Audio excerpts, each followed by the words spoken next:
आघाडीचं गणित नेमकं कुठे चुकलं? पवार साहेब थोडे आजारी आहेत, त्यांना खोकला आणि डॉक्टरनी बोलायला बंदी केलेली आहे. ते फोनवर पण कोणाशी बोलत नाहीत. मी 2 दिवसात त्यांना भेटीन या वेळेला. आणि पवार साहेबांनी मला शेवटच्या क्षणापर्यंत चांगल्या प्रकारे मदत केलेली आहे, हे मी कधी आयुष्यात विसरणार नाही. 11 जागांसाठीची निवडणूक होती, मात्र 12 उमेदवार झाले. महाविकास आघाडीचे जर 2 उमेदवार असते तर ही निवडणूक सहज झाली असती, सोपी झाली असती असं बोललं जातंय. तिसरा उमेदवार ऐनवेळी घोषित करण्यात आला आणि ठाकरे गटाच्या मिलिंद नार्वेकर यांनी सुद्धा अर्ज भरला. तुम्ही याकडे कसं पाहताय? ही निवडणूक बिनविरोध झाली असती? नार्वेकर गेली 8-10 दिवस तुम्हाला सतत सांगतोय, 69 मतं आमच्या महाविकास आघाडीची होती. त्याच्यामध्ये आता कोणाची फुटली किती फुटली ते मला कळलेलं नाही आहे. कारण काल मी येऊन घरी झोपून गेलो, कारण मी रात्रभर झोपलो नव्हतो. आदल्या दिवशी सकाळी उठल्यावर मी पवारसाहेबांकडे गेलो आणि आता आमच्या पक्षाच्या सेंटर कमिटीची मिटिंग चालू आहे आणि म्हणून मी बाकीचा आढावा आणि कोणाला विचारलं पण नाही आहे काय झालं काय नाही. आकडेवारीमध्ये मतं फुटली, त्यात काँग्रेसची पण मतं फुटलेली दिसत आहेत आणि काँग्रेसच्या उमेदवारांना मतं असताना सेकंड प्रेफरन्समध्ये यावं लागतं, हे पण दुर्दैव आहे असं मला वाटतं. दुसरा एक महत्त्वाचा मुद्दा, तुम्ही सकाळी ज्यावेळी पत्रकार परिषदेमध्ये संबोधित करत होता त्यावेळी तुम्ही म्हणालात की राष्ट्रवादीचं सुद्धा एक मत फुटलं. ती कुठली राष्ट्रवादी आहे? सगळीकडे अशी चर्चा झाली की शरद पवारांच्या राष्ट्रवादीमधली एक मत फुटलं. स्वतः जितेंद्र आव्हाड यांनी सुद्धा म्हटलं की 100% खात्रीनं सांगतो की आमच्या राष्ट्रवादीची मतं फुटलेली नाही आहेत. शरद पवार यांचा शब्द काळ्या दगडावरची पांढरी रेष आहे. बरोबर बोलले, आव्हाड काही चुकीचे बोलले नाहीत. शरद पवारांच्या गटाची 11 मतं होती, 12वं मत हे नाईकांचं होतं, ते आले नाहीत. आयत्या वेळेला आले, ते का आले आयत्या वेळेला माहिती नाही. आणि तेव्हा 12वं मत ते आम्ही धरलं होतं की आमच्याकडे, ते मताला पण आमच्याकडनंच गेले, मिटिंगला पण प्रत्येक वेळा आमच्याबरोबर आले, पण त्यांनी मत दिलेलं दिसत नाही. हे तुम्ही खात्रीपूर्वक सांगताय की ज्यांची मतं दिली होती, ज्याचा कोड दिला होता त्याप्रमाणे मतं बघितली, ते बघितली आम्ही. कोड बीड दिले तर काय कळतं ना कोणी कोण देत आणि कोण नाही. जी मतं होती 11 ती मतं सगळी जयंत पाटील, रोहित पवार, नंतर तुम्हाला सांगतो जितेंद्र आव्हाड, चांगली एकदम म्हणजे पक्षाची आणि भलीभक्कम असलेली आणि सतत माझ्यासाठी मत मागण्यासाठी आणि यंत्रणेमध्ये फिरणारी मतं होती ती. राष्ट्रवादीची 11 मतं होती, तुम्हाला मतं पडलेली आहेत 12. 12वं मत नेमकं कोणाचं आहे? जर नायकांचं आहे, माझं त्याचं मी नाव सांगू शकत नाही, माझ्या मित्राचं आहे. आणि महाविकास आघाडीतल्या की महायुतीमधल्या? युतीमधल्या. युतीमधल्या आहे, मग ते सांगणं बरोबर नाही आहे म्हणून मी सांगत. पण तुम्हाला विश्वास आहे की तुमच्या त्या मित्रानं महायुतीमधल्या तुम्हाला मतदान केलं? 12वे मतदान त्यांचं आहे? 100% त्याच्यामध्ये काहीच प्रॉब्लेम नाही.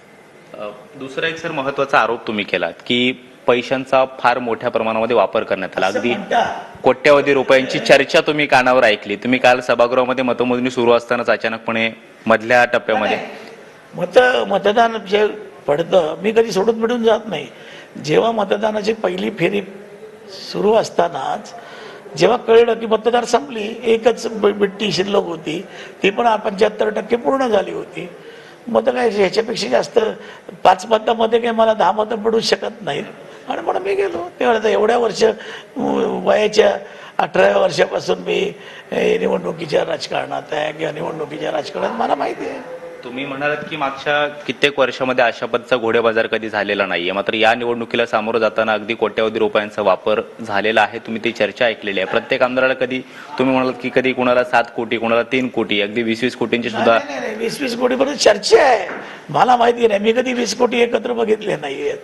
तेवढे चर्चा आहे. वर्क ऑर्डर दिल्यात, कोणाला 1100 कोटी दिलेत, कोणाला 1500 कोटी दिले. मला माहिती नाही. मी तुमचे पत्रकार माझ्याबरोबर रात्री परवा 4:30 वाजेपर्यंत होते. तुम्ही होतात सगळेजण पत्रकार, रात्री तुम्ही होतात की नाही मला माहिती नाही आहे. जेव्हा काँग्रेसची आणि आमची मिटिंग चालू होती आघाडीची महाआघाडीची इंटरकॉन्टिनेंटलमध्ये, त्याच्यामध्ये तुम्ही होतात आणि सकाळी लगेच तिथनं आंघोळ केली आणि मी मतदान केंद्रावर गेलो. घरी आल्यावर थोडे कार्यकर्ते आले होते जिल्ह्यातले आणि महाराष्ट्रातले आमच्या पक्षाचे, त्यांना भेटलो आणि झोपून गेलो. सकाळी उठलो तर तुम्ही म्हणतात मी 8 वाजता पवारसाहेबांकडे गेलो होतो. दुसरा एक सर महत्वाचा प्रश्न, या निवडणुकीला सामोरं जात असताना महाविकास आघाडीच्या ज्या काही आधीच्या बैठका झालेल्या होत्या किंवा जो काही समन्वय सगळ्या पक्षांमध्ये झालेला होता, तर तुमच्या सोबतचे काही मित्र पक्ष आणि तुमच्या सोबतच्या आमदारांचे सुद्धा मतदान झाले नाही, हे तुम्ही आत्मविश्वासानं अगदी ठामपणे सांगतायत. नेमकं काय झालंय? दिसतंय ना, राष्ट्रवादीची मतं बरोबर पडलेली आहेत. एक मत जे आमचं होतं ते पडलेलं दिसतं, बाकी मतच नाही आहेत. मग त्यांनी पण मतं दिली नाहीत. तुमच्या अगदी सोबत असणारे आतापर्यंत तेही दिली नाहीत ना. त्याचं जास्त वाईट वाटतं मला काय वाईट वाटतं, जे माझ्या बरोबर अनेक वर्ष जे सहकारी होते ते शेवटच्या देतात आणि जास्तीत जास्त आमचा बंधू पक्ष CPM त्यांचं मत मिळालं नाही, त्याचं मला माझ्या पक्षापेक्षा त्याचं वाईट जास्त वाटतं. MIMच्या मतासंदर्भात तुमचं काय? MIMचा आणि माझा काही संबंध नाही. आधी कुठली चर्चा नाही, चर्चा नाही. मी त्यांना ओळखत सुद्धा नाही. समोर राहत मी त्यांना ओळखत सुद्धा नाही, कारण त्यांच्याबरोबर आपण बोलायचं नाही, हे नाही, आधीच ठरलेलं आहे.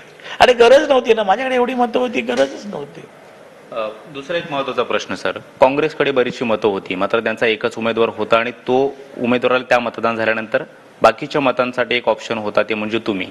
तसं काँग्रेसनं शब्द पाळलेला आहे का, किंवा काँग्रेसच्या आमदारांनी नेमकं मतदान कोणाला केलं, कुठे मतं फुटली काँग्रेसची?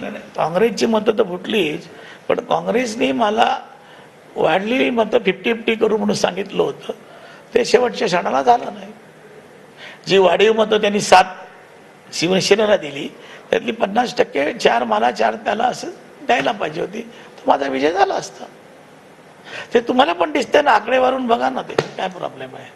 काँग्रेसच्या वरिष्ठ नेत्यांकडून आता असं बोललं जात आहे की हा एक ट्रॅप होता आणि कोणी क्रॉस वोटिंग केलेलं आहे, त्यांची नावं आमच्याकडे आलेली आहेत आणि आम्ही त्यांच्यावरती कारवाई करणार आहोत. तुम्ही कशा पद्धतीनं पाहताय, ही कारवाई झाली पाहिजे? नाही, तो काँग्रेस अंतर्गत प्रश्न आहे, मी त्याच्यावर कॉमेंट्स करणार नाही आणि मी बोलणार नाही. तो काँग्रेसचा अंतर्गत प्रश्न आहे, त्यांच्या हायकमांडचा प्रश्न आहे. पण जनतेमध्ये त्यांनी नाव काढली, कुठली त्यांनी ट्रॅप केली असतील, तर त्यांना आगामी निवडणुकीमध्ये फटका नक्की मिळेल. कारण लोक युतीच्या विरोधात आहेत.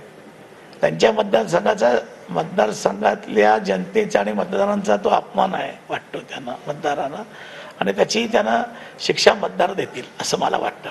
11 जागांपैकी महायुतीच्या 9 जागा जिंकण्यात आलेल्या आहेत. 9 जागा त्यांनी विजय प्राप्त केलेला आहे आणि या जागा पाहता येत्या विधानसभेला आम्ही आणखी यश मोठं मिळवू अशा पद्धतीत सुद्धा महायुतीचे अनेक नेते बोलताना पाहायला मिळत आहेत. तुम्ही या विधान परिषदेच्या निवडणुकांकडे कसं पाहता आणि विधानसभा खरंच महायुतीसाठी सोपी असेल? 100% नाहीये. जवळजवळ 180 पेक्षा जास्त जागा महाविकास आघाडी घेईल, इंडिया आघाडी घेईल असं माझं म्हणणं आहे. ते काही चंद्रपण वरती घेऊन घेतील असं मला वाटतं. आता काय ते चंद्रावर पण जाऊन चंद्राची पण जागा घेतील असं मला वाटतं. तिथे पण त्यांचं राज्य करण्याचा प्रयत्न करतील. मी त्याबाबत काही आता कॉमेंट्स करत नाहीये. सगळ्या बाबतीत होईल. 2-4 दिवसामध्ये मला सगळा अभ्यास करून दे, मी नक्की बोलेन. 2 दिवसामध्ये डिटेल बोलू, त्याच्यामध्ये काही चर्चा नाही.